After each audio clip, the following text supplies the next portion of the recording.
Pertanyaan pertama ini sebenarnya sangat maklum sudah ya, tapi tidak apalah nyampe ke hajat. Apa hukumnya dosa dak wong tua yang membiarkan anaknya pacaran? Pacarnya sampai berpelukan, jalan dagang, nonton dagang, foto dagang, bla bla bla. Jelas-jelas haram hukum itu, dan tuntutan yang pertama wong tuanya dulu sebelum anaknya masuk neraka. Kita dituntut Allah untuk menyelamatkan diri kita dan keluarga kita. Ya ayyuhalladzina amanu qu anfusakum wa ahlikum nar. Apapun keburukan, dosa, kesalahan yang dilakukan oleh seorang anak, wong tuanya tahu dan membiarkan, maka wong tuanya yang pertama akan dituntut oleh Allah. Kalau wong tuanya sudah nyegah, bahkan sampai murka, tetap dia melakukan, baru wong tuanya mungkin lepas tuntutan di sisi Allah.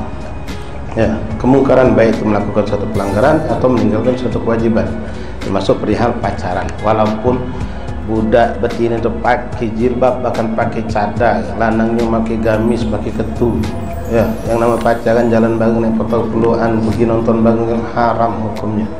Memandang haram hukumnya. Memandang perempuan bukan muhrim tanpa izin syar'i itu diharamkan, apalagi sampai pacaran.